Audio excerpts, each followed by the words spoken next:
I don't really need it. I can take it slow, not to ignore it. Almost newbie do it and I didn't do it. Don't be too greedy to learn too much. Sometimes it's not necessary to be disciplined.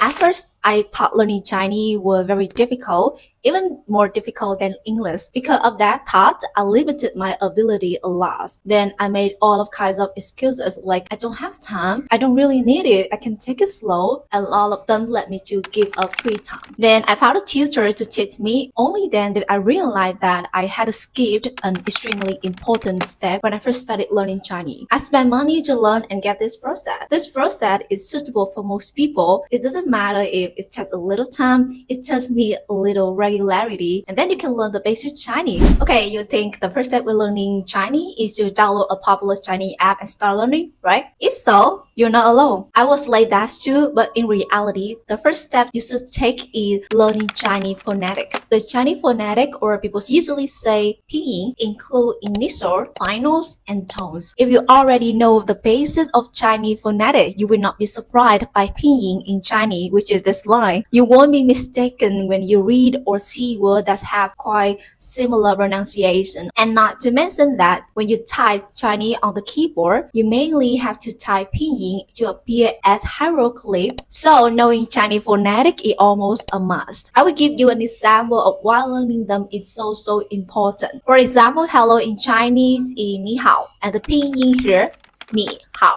If you skip the Chinese phonetic, you won't know how to read it correctly. You will most likely read 你好. But once you learn it, you will pay attention to the tone, also known as punctuation. In these two words, there is a tilde. Then you need to lower your tone and make it heavier. Only then will the listener understand what you are talking about. Otherwise, the listener may think you are talking about how pronunciation with many different tones. Not to mention, with this word 你好, there is another rule that you will find interesting. When two tildes stand next to each other, the first tilde will turn into a rising tone. So you notice that when people say this word 你好, they often say 你好. On paper, they still write two tildes, but when speaking, they must change this to 你好. You will know this when you're first studying Chinese. Remember not to ignore it. The next step that I think is probably the only one I skip because I see almost newbies do it and I didn't do it.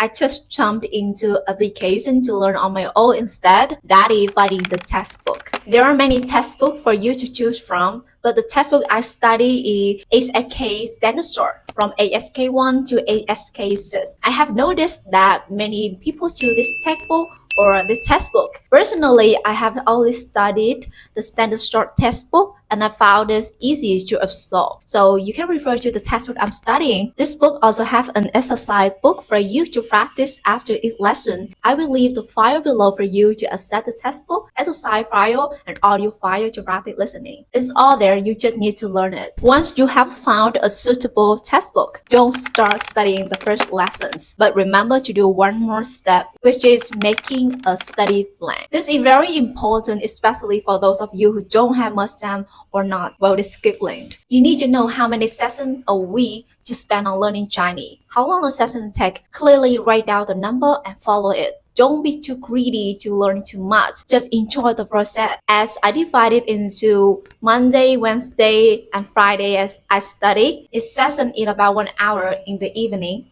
I choose to study in the evening because I feel that learning Chinese doesn't require much use of my brain. I just need to use my hands to write, use my mouth to read and speak more. Or sometimes it's not necessary to be disciplined. Like, I have to study this day, I have to study that day.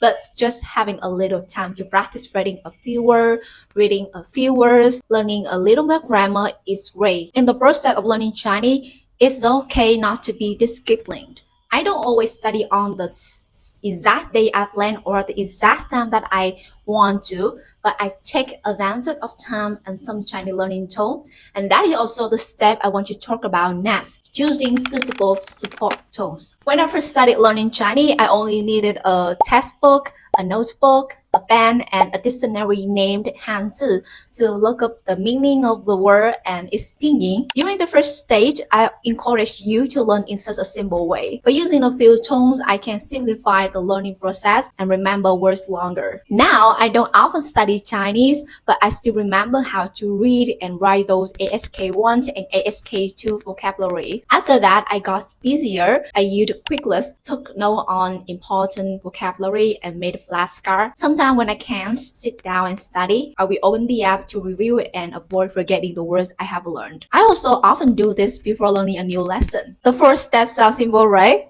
But how to learn to make clear progress is another story. Don't worry, I will review how I did it in the last step. When I first start learning the first lessons, I will have a notebook to write down vocabulary and grammar, and I will prepare a pencil to practice writing. At that time, I didn't have much money, so I didn't buy a pen specifically to practice writing Chinese. I just used whatever I had. After I got used to writing, I started using a point pen to write smaller characters. Later, I transferred all vocabulary and grammars into digital notes so that I can study anywhere. And when writing this digital notebook, I also allow myself to review vocabulary and grammar. If you need the digital notebook for your studying, you can download it in the description or comment section. During my study, to practice my writing skill, I continuously write new vocabulary that I think it is important and must be remembered. I do this writing practice when I have any free time, for example, like a break at school or I have nothing to do. Because of this method, I remember Chinese characters very well and don't confuse letters with similar strokes. I have been one child because I misspelled these two words, tian meaning day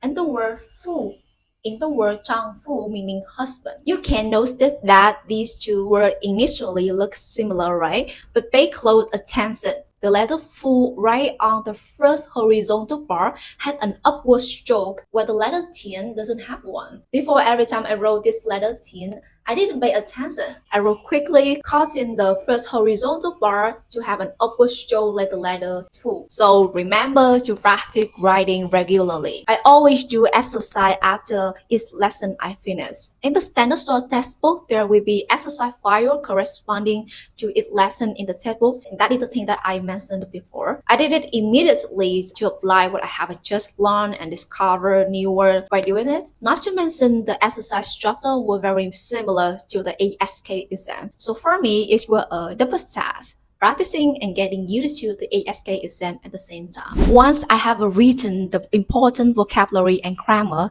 and done the exercise files, I will start putting those into flashcard in the Quizlet app. And so until I learn a new lesson, I just need to open the app and review. This series before 28 gave me a lot of courage to make video and share what I learned with those who have the same pain and needs as me. And it's also what helped me push myself to become better, a little more perfect every day. And I hope that this Chinese self-study guide can help those who are just studying to self-study Chinese and realize that Chinese is not as hard as we often think. And thank you for watching and see you in the next video.